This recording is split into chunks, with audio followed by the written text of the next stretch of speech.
Hey guys, today we're gonna learn how to make a website.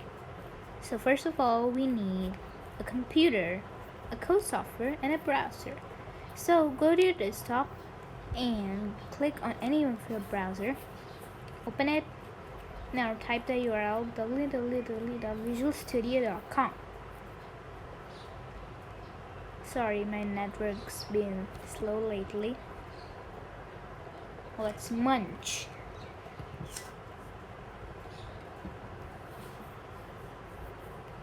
Okay, now click on Visual Studio Code Install and install for Windows and Eden App and Penguin. Processing. Come on.